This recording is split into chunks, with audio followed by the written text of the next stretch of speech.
Hello, and I hope all you guys doing well. In this particular video, I'm going to be talking about the revolt of 1857. इसी को 1857 की क्रांति कहते हैं। और ये जो पर्टिकुलर क्रांति हुई थी, ये जो सीरीज ऑफ इवेंट हुए थे, इसने ईस्ट इंडिया कंपनी को, जो इंडिया में एज ए ट्रेडिंग कंपनी आई तो बाद में पॉलिटिकल पावर बन गई थी, उसको जड़ से हिला के रख दिया। और ये फाइनली होता है कि भाई ईस्ट इंडिया कंपनी को इंडिया छोड़ के चले जाना पड़ता है। और उसके बाद जो 1858 का एक्ट आता है, जो क्राउन रूल इंडिया में लग जाता है, उसके बाद जो ब्रिटेन की रानी होती है वो इंडिया पे शासन करती है। ठीक है, तो ये जानेंगे भाई 1857 का रिवॉर्ड क्या हुआ, क्या कॉजेस थे और कौन कौन से सेक्शन ऑफ सोसाइटी इसमें जुड़े हुए थे इस रिवॉर्ड से। तो सबसे पहले जो मैं बात करूंगा कि इस पर्टिकुलर इवेंट को दो अलग अलग नाम मिले हैं। अब दो अलग अलग नाम का कारण ये है कि ब्रिटिशर इसको कुछ और कहते हैं, पर इंडिया के हिस्टोरियन और बाहर के हिस्टोरियन इस इवेंट को कुछ और कहते हैं। जो ब्रिटिशर्स कहते हैं, इसको कहते हैं आज सिपाही म्यूटनी। ये वर्ड आपको समझना बहुत जरूरी है। म्यूटनी का मतलब होता है विद्रोह या विरोध। ऐसा विरोध या ऐसा विद्रोह जो सिपाहियों तक ही सीमित था। अब चीजों को समझने के लिए थोड़ा हमको पीछे लेके जाऊंगा। जो ईस्ट इंडिया कंपनी थी वो एज अ ट्रेडिंग कंपनी हमारे इंडिया में आई। वो कहती कि भाई मैं इंडिया में हम ट्रेड करेंगे, इंडिया में बहुत सारा धन है, यहाँ से हम ट्रेड करेंगे, व्यापार करेंगे, बहुत सारा प्रॉफिट कमाएंगे। तो इंडिया में जब आती है 1600 में मुगल्स के टाइम में, तो ये देखते हैं कि भाई इंडिया में तो हार्मोनी है ही नहीं, आपस में एकता है ही नहीं। हिंदू मुस्लिम से लड़ रहा है, कोई हिंदू की एक छोटी कास्ट बड़ी कास्ट से लड़ रही है, या कोई राजा आया तो उसको अपने एरिया से ही मतलब, वो दूसरे एरिया से कोई मतलब नहीं। नेशनलिज्म की भावना ही नहीं है। वो कहते हैं कि भाई इनमें आपस में बहुत सारे आपस में डाइवर्सिफिकेशन है, चाहे वो कास्ट के नाम पे है, चाहे धर्म के नाम पे, तो इनको आपस में लड़ाओ, जस्ट डिवाइड एंड रूल। तो क्या करती है एज ए ट्रेडिंग कंपनी से, वो क्या करते धीरे धीरे पॉलिटिकल इंटरफेरेंस करने लग जाती है। यहाँ के जो राजा होते हैं उसमें इंटरफेरेंस करती है, उनको चीज़ें सप्लाई करती है, उनसे चाहती है कि उनके कोर्ट में उनका दखल हो। तो धीरे धीरे ये चीज़ें चलती रहती है। अब उसके बाद एक इवेंट होता है बैटल ऑफ प्लासी। मैं कुछ जल्दी जल्दी कवर कर देता हूँ ताकि आपको समझ आए। बैटल ऑफ प्लासी होता है, जो मेन इवेंट होता है वो ये होता है कि उसमें बंगाल का जो एक वो होता है एम्परर होता है सिराजुद्दौला, उसको हरा दिया जाता है और बंगाल के जो दीवानी राइट्स होते हैं वो ले लेते हैं, बंगाल के एरिया को कैप्चर कर लेते हैं। उसके बाद एक और उसके बाद सीरीज ऑफ इवेंट होता है, वो होता है बैटल ऑफ बक्सर, जिसमें आपके मुगल के भी राजा आ जाते हैं, फिर अवध के राजा आ जाते हैं, बंगाल के राजा जो अगले हैं मीर कासिम, वो सारे मिलके एक वो बैटल ऑफ बक्सर लड़ते हैं, वो हार जाते हैं। तो धीरे धीरे अब देखिए धीरे धीरे पावरफुल होती जा रही है ईस्ट इंडिया कंपनी, एक के बाद एक बैटल हरा के इंडिया में आर्मी डिप्लॉय कर रही है। तो ऐसे ऐसे चीजें बनी। तो अब देखिए ये यहाँ से लेके इनका ईस्ट से लेके वेस्ट तक और नॉर्थ से लेके साउथ तक बहुत एरिया पे इंडिया की टेरिटरी पे कवर एरिया पे इनका राज हो गया था ईस्ट इंडिया कंपनी का। अब वो अपनी हर एरिया पे नजर रखने के लिए यहाँ पे आर्मी भी डिप्लॉय करते थे। तो आर्मी में क्या करती थी, जो भर्ती करते थे, जो लोअर रैंक के सिपाही होते हैं उसमें इंडियंस को ही भर्ती करते थे और कहते थे कि भाई तुम यहाँ पे काम करो, तुमको अच्छी सैलरी मिलेगी। और अच्छी सैलरी उस टाइम लेने के चक्कर में वो वहाँ पे काम करते थे। अब ये तो होगी स्टोरी। अब मैंने यहाँ पे सिपाही म्यूटनी के लिए सारी स्टोरी क्यों सुनाई, ये इसलिए बताया कि देखिए जो ये इवेंट हुआ था 1857 का रिवॉल्ट, तो जब बाकी अलग अलग कंट्री ने ब्रिटेन से पूछा कि भाई तुम्हारी एक कॉलोनी है इंडिया जहां पे तुम राज कर रहे हो, वहां पे क्या हो गया था 1857 में, वो कहते कि भाई वो कुछ नहीं हुआ था, एक छोटा सा विद्रोह हुआ था सिपाहियों द्वारा। अब ये छोटा सा विद्रोह उन्होंने कहा कि भाई क्या हुआ, जो आपके ईस्ट इंडिया कंपनी के जो आर्मी में लोग थे, यहाँ पे 34th जो नेटिव इन्फेंट्री थी, नेटिव इन्फेंट्री, ये कहां पे थी, बैरकपुर बंगाल में। ये आपको इवेंट्स याद रखने और चीजें याद रखनी जरूरी है, इसलिए मैं लिख रहा हूं। बैरकपुर बंगाल में ये था, जो आज के टाइम में वेस्ट बंगाल में है। तो ये यहाँ पे एक इन्फेंट्री थी, एक मतलब टुकड़ी थी, उसमें 34 इन्फेंट्री जिसको कहा गया। तो उसमें एक पर्सन था, आपने नाम बहुत सुना होगा इसका, मंगल पांडे। मंगल पांडे ने क्या किया, मंगल पांडे ने बेसिकली यहाँ पे विद्रोह कर दिया। उसने अपने ही जो सार्जेंट होते हैं उसको मार दिया, हडसन को। उसके बाद उसने मार दिया। मारने का रीजन क्या था, बेसिकली यहाँ पे एक अफवाह उड़ गई थी कि भाई जो इनके पास जो राइफल है, जो राइफल दी जाती है सिपाहियों को, उसमें जो बारूद भरा जाता है उसका जो कार्ट्रेज होता है, कार्ट्रेज बेसिकली कार्ट्रेज होता है, इसके अंदर इसको तोड़ के मुंह से इसमें पाउडर भर के इसको मार के ऊपर से आगे गन डाल के इसको शूट करना होता था। तो जो कार्टेज यूज हुआ है, वो जो पैकेट यूज हुआ है, वो माना जाता है, जो ग्रीस यूज हुई है उसमें जो पैकेट बनाने के लिए, उसको उसमें काउ एंड पिग का मीट है। तो जो काउ है वो इंडिया के जो हिंदू लोग हैं उनके लिए सैक्रेड होती थी, और जो पिग है वो टैबू मानी जाती है, किसके लिए, मुस्लिम्स के लिए। और मोस्टली जो सिपाही थे वो हिंदू और मुस्लिम थे। तो ये रीजन था, और तो उन्होंने मना कर दिया। और जब ब्रिटिश से ये क्वेश्चन पूछा गया कि भाई जो विद्रोह हुआ था क्यों हुआ था और क्या रीजन, तो कहते छोटा सा विद्रोह था, सिपाहियों ने विद्रोह कर दिया। वो दोनों को एक रूमर, मतलब उन्होंने कहा कि ये अफवाह थी कि वो कार्टेज पिग एंड काउ के मांस से बनी है, और उन्होंने वो चलाने से मना कर दी। और उन्होंने अपने ही जो हाई रैंक के जो ऑफिसर्स होते हैं उसके खिलाफ विद्रोह कर दिया, कहते हैं भाई हम ये चीज नहीं करेंगे, हम आपके लिए नहीं लड़ेंगे, और उनसे ही बगावत कर दी। और वो छोटी सी विद्रोह था, उसको हमने सप्रेस कर दिया, ब्रिटिशर्स का ये कहना था। अभी भी उनके हिस्टोरियंस की बुक में जाइए, अभी भी उनकी टेक्स्टोमोनी को आप उठा के देखिए, तो इस इवेंट को छोटा सा इवेंट कहते हैं छोटा सा इवेंट था, सिपाहियों ने विद्रोह कर दिया था, उसको हमने अच्छे से सक्सेसफुली दबा दिया। तो ये तो किसका कहना था, ये मेंटालिटी थी हमारे ब्रिटिशर्स की, और आज के टाइम भी ये मेंटालिटी, आज के टाइम भी उन्होंने इस चीज को आगे नहीं माना, उन्होंने कहा छोटा सा सिपाही म्यूटिनी थी। पर जब इस इवेंट को अच्छे से पढ़ा गया, इस इवेंट को अच्छे से माना गया, तो इस इवेंट का एक अलग ही परिणाम निकल के आता है। वो अलग परिणाम क्या निकल के आता है वो आपको बताता हूं। इस इवेंट को कहा जाता है फर्स्ट वॉर ऑफ इंडिपेंडेंस। अब फर्स्ट वॉर ऑफ इंडिपेंडेंस इसको क्यों कहा जाता है, चीजों को समझिए। इस पर थोड़ा मैं ज्यादा टाइम वो कर रहा हूं, लंबी हो सकती है वीडियो, पर ये बहुत जरूरी है आपके लिए, ये कोई नहीं समझाता आपको।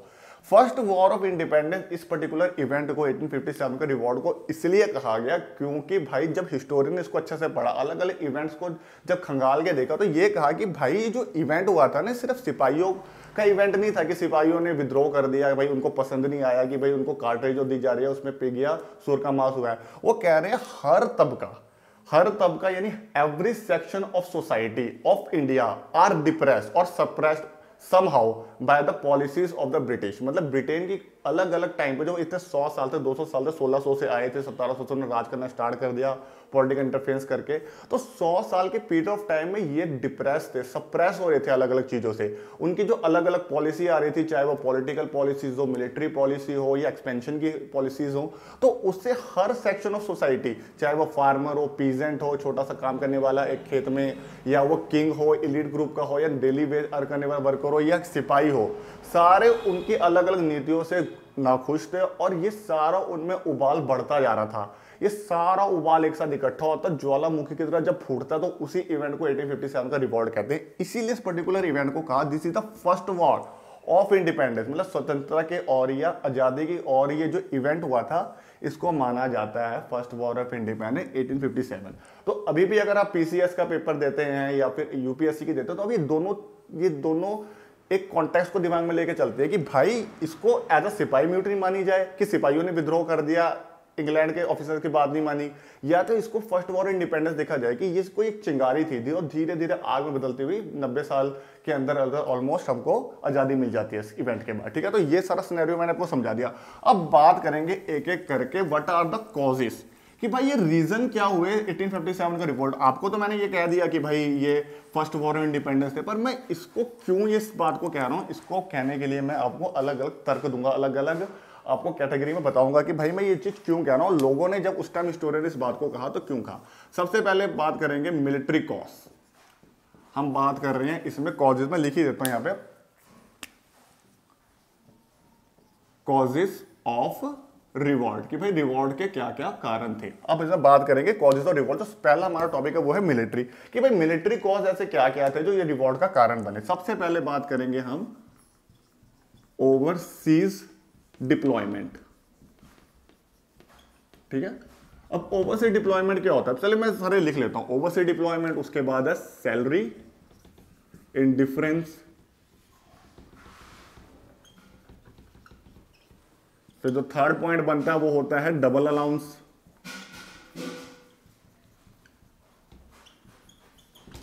और जो चौथा बहुत जरूरी पॉइंट बनता है वो बनता है प्रोमोशन। ठीक है, अब चीजों को समझिए। देखिए, जब इंडिया में जब सिपाहियों को भर्ती किया जाता था उसमें मोस्टली इंडियंस ही होते थे, जिसमें हिंदू मुस्लिम अलग अलग जो भी इस टाइम सेक्शन ऑफ सोसाइटी रहती थी इंडिया में वो भर्ती होते थे। और उसी में आपके क्या तो कहते हैं जो ब्रिटेन के भी सिपाही होते थे, तो ब्रिटेन से आए हुए हैं वो भी इसमें भर्ती होते हैं, पर उनकी जो मतलब संख्या होती थी बहुत कम होती थी, उनकी मेजोरिटी बहुत कम, मतलब जो उसमें उनकी संख्या होती थी नंबर काफी कम होता था। तो इंडिया में जो इंडिया के सिपाही होते थे छोटे छोटे रैंक पे, पहले जब हम बात करते हैं ओवरसीज डिप्लॉयमेंट की, जो इंडिया के जो सिपाही होते थे उसमें मोस्टली हिंदू और मुस्लिम होते थे, मोस्टली ज़्यादा हिंदू ही होते थे। अब ये होता था कि जो हिंदू धर्म होता है, हिंदू धर्म में उस टाइम रिलीजियस इतने वो ब्रॉड नहीं थे। वो ये मानते थे कि भाई हमको अगर ओवरसीज मतलब हमें समुद्र पार करके कहीं और भेजा जाता है, समुद्र को पार करके दूसरी जगह पे अगर हम जाते हैं तो हमारा धर्म भ्रष्ट होता है। हिंदू मैथोलॉजी में ये माना जाता था। तो क्या होता था, जैसे जो ब्रिटेन थी वो एक इंपीरियल पावर थी। इंपीरियल पावर का मतलब होता है कि भाई उनकी कनाडा में भी अपनी कॉलोनी है, उन्होंने अमेरिका में भी उनकी कॉलोनी है, ऑस्ट्रेलिया में भी उनकी कॉलोनी है। तो क्या होता था कि इंडिया के सिपाही को एक जगह से दूसरी जगह समुद्र पार करके लड़ने के लिए भेजा जाता था, या फिर उस तरह पोस्ट पे गार्ड करने के लिए भेजा जाता था। तो हिंदुओं को ये पसंद नहीं था उस टाइम जो सिपाही थे ईस्ट इंडिया कंपनी में, कि भाई हमको समुद्र पार करके कहीं और डिप्लॉय किया जाता, कहीं और पोस्ट पे भेजा जाता है। तो हिंदू इस पर्टिकुलर बात से बहुत नाराज थे। उन्होंने अपने ऑफिसर को भी ये बात कही, पर वो इसको दरकनास कर देते, मतलब उसको बात को कहते थे भाई ये तो कोई बात नहीं बनी, तुम्हें जाना तो पड़ेगा ही। ठीक है, तो पहली बात थी जो ओवरसीज डिप्लॉयमेंट। यहाँ के जो मिलिट्री के जो सिपाही थे इनमें ये गुस्सा काफी था। मतलब जो मेनली हिंदूज होते थे उनको समुद्र पार करना अच्छा लगता, उनके धर्म के खिलाफ था। दूसरी बात करते हैं सैलरी डिफरेंस की। अब ये चीज समझना बहुत जरूरी है। मैंने आपको बताया ब्रिटेन के सिपाही भी होते थे और इंडिया के सिपाही भी होते थे। ब्रिटेन के सिपाही और इंडिया का सिपाही दोनों सेम रैंक पे काम कर रहे हैं, ठीक है, एज ए सिपाही। ठीक है, सेम रैंक पे काम करने के बावजूद भी ब्रिटेन का जो सिपाही है, जो गोरा, उसको ज्यादा सैलरी मिलती थी एज कंपेयर टू इंडियंस के मुकाबले ब्रिटेन के एक सिपाही को ज्यादा सैलरी मिलती थी, इवन वो सेम रैंक पे काम कर रहे हैं। तो ये दूसरा कारण था जिनको काफी गुस्सा आया। तीसरा कारण डबल अलाउंस। ये भी समझना बहुत जरूरी है, इसको थोड़ा डिटेल में समझिएगा। एक एरिया होता है जहां पे आप पैदा होते हैं, वो एरिया से आप अच्छे से वाकिफ होते हैं, और आपकी अगर जॉब लगते है वो एरिया को आपको छोड़ के दूसरी जगह में जाना पड़ता है। वो आपके लिए थोड़ी नई चीज होती है, नई जगह आपको सेटल करना होता है और आने जाने का खर्चा होता है। तो ये एक सिस्टम था आर्मी में कि अगर आप अपने एरिया से दूसरी जगह जाके पोस्टेड होते हैं तो आपको एक डबल अलाउंस मिलेगा। इसको हिंदी में कहा जाता है दोगुना भत्ता। तो ये डबल अलाउंस का जो सिस्टम था ये सिर्फ ब्रिटेन वालों के लिए इन्होंने रख दिया था कि ब्रिटेन से कोई आएगा तो वो अगर अपने एरिया से दूर जा रहा है तो उसको हम डबल भत्ता देंगे, पर इंडिया के सोल्जर, इंडिया के सिपाही को ये डबल भत्ता नहीं मिलता था। तो ये भी एक नाराजगी का कारण बना। अगला है लास्ट है प्रमोशन। अब प्रमोशन से आप सीधा समझ गए होंगे कि भाई प्रमोशन एक से एक रैंक से दूसरे रैंक पे जाना।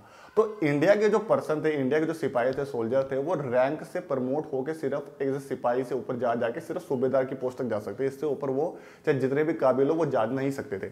पर जो ब्रिटेन से आया हुआ है वही सेम काम कर रहा है, वो पोस्टेड होता है, जनरल कर्नल भी बन सकता था। तो ये कुछ रीजन थे जो मिलिट्री के सिपाही थे, सोल्जर थे, उनमें गुस्सा बढ़ता जा रहा था और सारा गुस्सा उन्होंने 1857 में जो चिंगारी लगी उसको आग बना दिया। ठीक है, तो ये था मिलिट्री कॉजेज। अब हम बात करेंगे पॉलिटिकल कॉजेज के। आई होप मिलिट्री कॉजेज आप अंडरस्टैंड कर चुके होंगे। अब बात करेंगे what are the political causes. ठीक है, पॉलिटिकल कॉजेज। अब पॉलिटिकल कॉजेज समझने के लिए आपको थोड़ी सी हिस्ट्री भी पता होनी चाहिए कि हिस्ट्री में क्या हुआ था। हिस्ट्री में आपने नाम सुना होगा लॉर्ड डलहौजी का। लॉर्ड डलहौजी जगह भी हमारे हिमाचल प्रदेश में बहुत अच्छी हिल स्टेशन माने जाते हैं। लॉर्ड डलहौजी माने जाते हैं ये रेलवे के इंडिया में, इसको फादर कहा जाता है, इनको टेलीग्राम का फादर कहा जाता है, टेलीग्राफ एंड पोस्टल सर्विसेज। और सबसे बड़ी बात जो इनको माना जाता है, इनको डॉक्ट्रिन ऑफ लैब्स के लिए माना जाता है। ये कोई अच्छी चीज नहीं है, इसको हड़प की नीति कहा जाता था। मैं आपको सारी चीज समझाता हूँ, what is the doctrine of labs.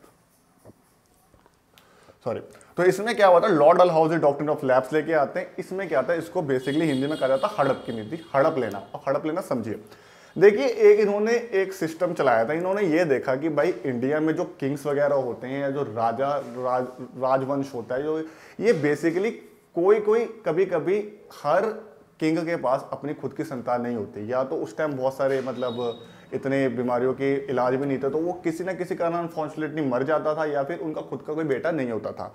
तो क्या होता था कि अगर एक राजा का खुद का बेटा, खुद की संतान यानी खुद का खून आगे नहीं है वंश चलाने के लिए, तो वो क्या करते थे कि कहते थे कि अगर वो एक अडॉप्टेड सन लेके आते हैं या खुद का बेटा नहीं है, ईस्ट इंडिया कंपनी उनकी सारी प्रजा, जो उनका एम्पायर, उनका किंगडम है, हथिया लेगी। ठीक है, इसको मैं दोबारा बताता हूँ, आई थिंक आपको शायद समझना हो। जैसे कि झांसी, आपने रानी लक्ष्मीबाई झांसी के सुनी होगी, झांसी की रानी के। अब झांसी में बेसिकली क्या हुआ था, जो रानी लक्ष्मीबाई के जो हस्बैंड थे उनको भी कोई बीमारी होती है, वो भी अनफॉर्चुनेटली मर जाते हैं। और झांसी की रानी के जो खुद का सन होता है, जो उनका मतलब जो खुद का उनका सन होता है, वो भी किसी अनफॉर्चुनेटली इवेंट से मर जाता है। तो झांसी की रानी के पास बेटा भी नहीं बचा, उनका खुद का सन भी नहीं बचा, तो वो क्या करते हैं, एक सन को अडॉप्ट कर लेती है।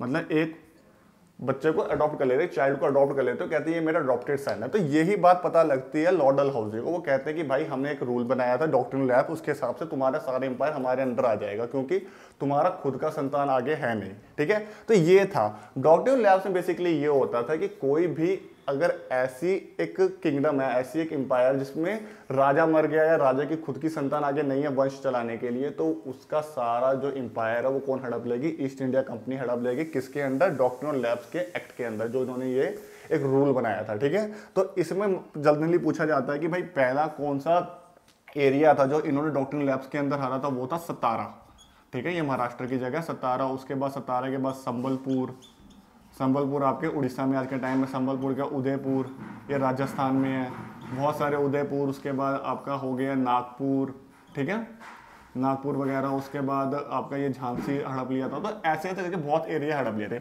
अब इसी में दो जो नाम उभर के आते हैं वो आते हैं, एक आपका आता है बेगम हजरत महल, और देखिए एक है बेगम हजरत महल।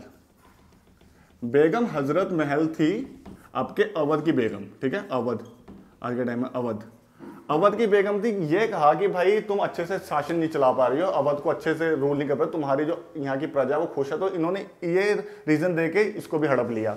और यहीं पे एक आपका था जो पेशवा बाजीराव के बेटे थे,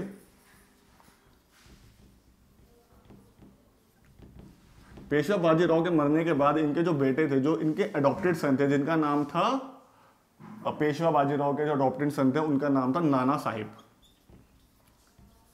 ये थे आपके कानपुर के, ठीक है,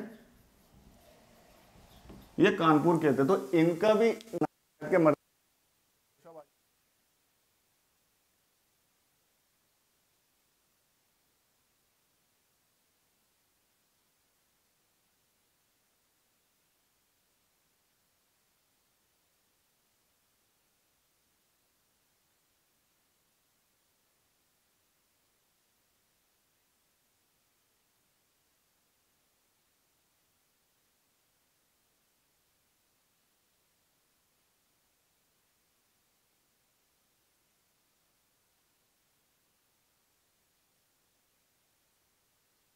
वो भी इनसे खुश नहीं।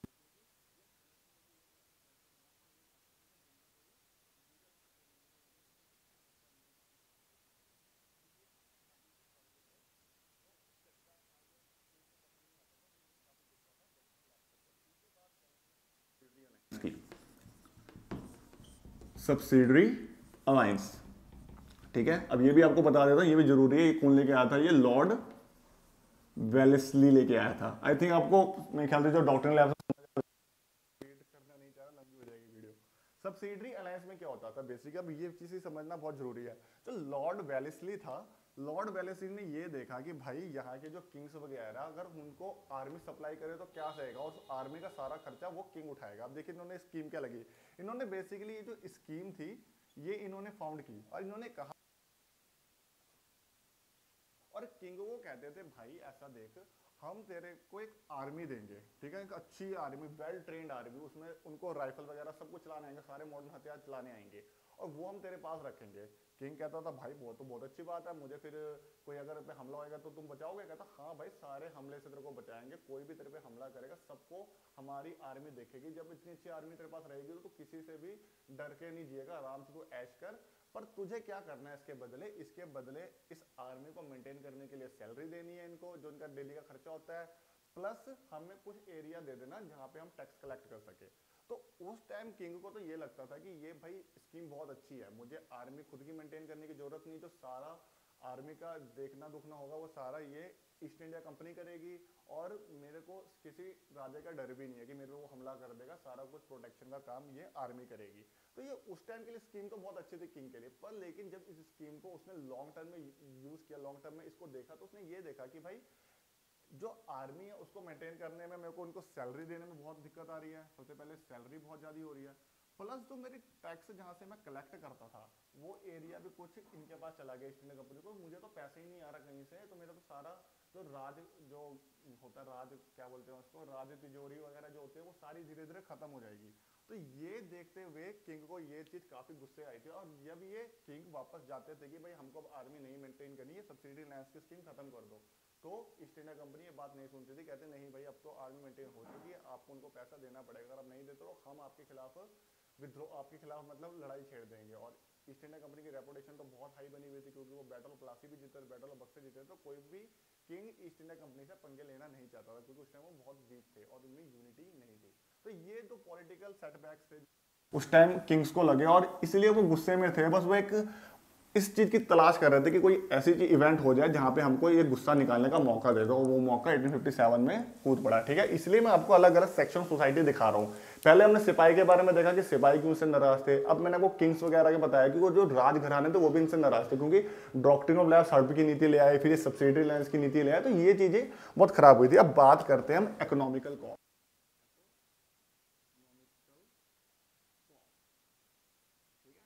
इकोनॉमिकल कॉसेस क्या हुए थे, आर्थिक आर्थिक रीजन क्या थे। अब देखिए इकोनॉमिकल कॉज में सबसे पहले आपको समझना पड़ेगा, ये वो और लंबा टॉपिक है, मैंने आपको पहले भी कहा था, जो पूरे इंडिया में टैक्सेशन सिस्टम है वो तीन तरीके से डिवाइडेड है,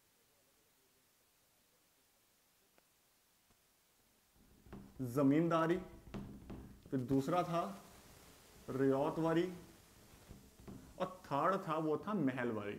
अब मैं जल्दी से समझा देता हूँ, आपस में ये टॉपिक बहुत बड़े हैं, पर मैं आपको जल्दी जल्दी से समझा देता हूँ। जो जमींदारी सिस्टम, इसमें क्या होता था बेसिकली, जो जमींदार जो ओनर होता था उसको कम से कम 89% जो टैक्स होता था ये ईस्ट इंडिया कंपनी को देना पड़ता था। ये 89 का ऑलमोस्ट 90% उसको टैक्स एज अ, मतलब उसको जो भी उसकी अर्निंग होती है उसको 89% अर्निंग का as a tax East India Company को देना पड़ता था। तो ये हो गया जमींदारी सिस्टम।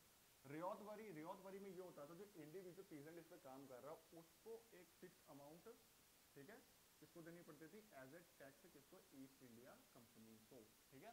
तो ये दो चीजें होगी। और थर्ड था महलवारी। अब महलवारी को याद रखने के लिए आपको एक लगान मूवी देखी होगी।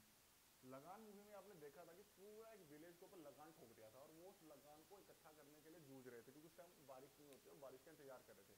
तो वो लगान उन पे एक फिक्स अमाउंट पूरा एक विलेज को, एक पूरे ग्राम को इकट्ठा करके देना पड़ता था ईस्ट इंडिया कंपनी को। तो महलवारी आप लगान से याद रख सकते हैं। तो ये पूरा यहाँ पे पूरे विलेज को देना पड़ेगा, यहाँ पे इंडिविजुअल पर्सन को देना पड़ेगा, यहाँ पे जो जमींदार उसका ओनर है उसको 90% देना पड़ता है। तो ये आप देख रहे हैं हर सोसाइटी इससे इनसे नाराज है ईस्ट इंडिया कंपनी से, चाहे वो एक जमींदार हो, चाहे पीजेंट हो, चाहे पूरा गांव हो, सारे इनसे नाराज थे। तो अब देखिए इतनी नाराजगी अगर आपको इनको एक चिंगारी मिलेगी तो वो आग में बन जाएगी, तो ये भी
सोशियो रिलीजियस, कि भाई रिलीजन के तौर पे कैसे कैसे क्या कॉजेस हुए, ऐसे ऐसे क्या रीजन हुए, तो जो यहाँ के तबके के लोग भी इस रिवॉल्ट में कूद पड़े। तो सबसे पहले आपको ने नाम सुना होगा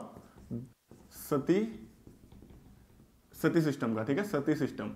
तो इंग्लैंड के लोगों ने क्या किया, ईस्ट इंडिया कंपनी ने क्या किया, सती सिस्टम को अबॉलिश कर दिया। लिस्ट वैसे तो ये चीज बहुत अच्छी है कि यहाँ पे सती सिस्टम को अपने अबॉलिश कर दिया, पर लेकिन ये कुछ लोगों को समझ में नहीं आया। मैं जल्दी पहले लिख देता हूँ, उसके बाद विडो री मैरिज एक्ट, पहले इन दो के बारे में बात करते हैं, उसके बाद आगे चलते हैं। देखिए जो सती सिस्टम था और विडो री मैरिज था, पहले बात करते हैं सती सिस्टम की। सती का मतलब बेसिकली क्या होता है कि कोई भी ऐसी मतलब लड़की जिसके हस्बैंड की डेथ हो चुकी है, तो उसके बाद उस लड़की को सती चढ़ा दिया जाता है। सती का मतलब उसको उसी की चिता पे, उसके हस्बैंड की चिता को जो उसको जलाया जाता है, उसके ऊपर उसको चढ़ा के उसको भी जला दिया जाता था जिंदा, ठीक है। ये जो सिस्टम था बहुत गलत था, और बेसिकली ये आप हिंदू माइथोलॉजीज के अकॉर्डिंगली जाइए, हिंदू के कल्चर के अकॉर्डिंग है, उनकी टेक्स्टोमोनी को उठा के देखे पिछली, तो आप कहीं भी सती सिस्टम मेंशन नहीं है। पता नहीं कुछ लोगों ने बाद में जो आए थे उन्होंने इस सिस्टम को पता नहीं कैसे इंट्रोड्यूस कर दिया, ये कहीं भी इसके बारे में इंट्रोडक्शन अब वो कहीं नहीं मिलेगी, इसके बारे में कहीं भी आपको इसकी मतलब रेफरेंस नहीं मिलेगा। तो सती सिस्टम कुछ लोग ये चलाते थे। अब ये कुछ जो तबका था सोसाइटी का, जो कुछ ये धर्म के जो ठेकेदार मैं कह सकता हूँ, वो लोग इस सिस्टम को चलाते थे। जब ये ईस्ट इंडिया कंपनी ने इसको इस बात पे गौर किया कि एक ऐसी प्रैक्टिस इंडिया में फॉलो होती है, तो उनको काफी लगा कि ये तो भाई एक मतलब क्या है, कैसे प्रैक्टिस को तो कैसे भी करके बंद करो। तो इसको जो बंद करने में जो एक नाम भी आपको सुनने को मिलता है वो होता है राजा राम मोहन राय। राजा राम मोहन रॉय, इन्होंने ब्रह्मो समाज की स्टैब्लिशमेंट की थी और इनको राजा कहा जाता है, ठीक है।